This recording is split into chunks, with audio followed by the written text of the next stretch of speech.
Alors ensuite, après l'onglet fichier, vous avez l'onglet accueil. Donc là, nous allons juste découvrir l'onglet accueil. Nous verrons, nous rentrerons vraiment dans le détail dans la suite des cours en fonction voilà, de ce dont on aura besoin. Je viendrai dans l'onglet et puis je vous expliquerai en détail. Mais pour le moment, sachez que par exemple, lorsqu'on veut copier-coller, on le fait dans presse-papier. Lorsqu'on veut changer par exemple le format de la police, si vous avez déjà utilisé par exemple Word ou bien PowerPoint, vous savez déjà comment manipuler, comment faire du format, comment changer la police, la couleur, le fond, comment centrer, aligner à gauche, aligner à droite, comment fusionner ici. Et par exemple là, là par contre c'est très important, nous verrons ça plus en détail, mais c'est comment changer le format des nombres.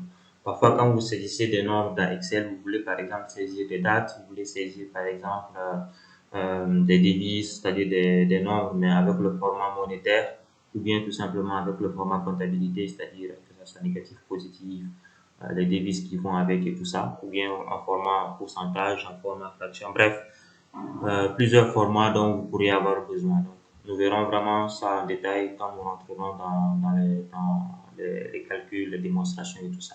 Alors, la mise en forme conditionnelle, ça, il y aura une vidéo totalement dédiée à ça.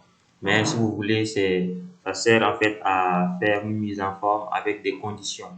Vous voyez? Donc, par exemple, lorsque vous avez une cellule qui respecte une condition X, vous le mettez en forme de façon automatique. Le format tableau. Le format tableau aussi est très important. Bon, je vous montrerai dans la suite comment l'utiliser. Il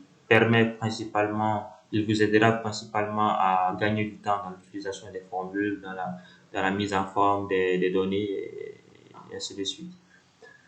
Bon, le format, le style, c'est une fois que vous avez maîtrisé tout ça, bon, on n'aura pas forcément besoin de faire un cours détaillé sur ça parce que ça viendra tout seul en fait. Vous allez tout simplement le maîtriser.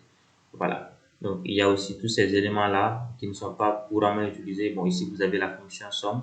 Vous pouvez accéder à plusieurs fonctions usuelles à partir de cet outil-là.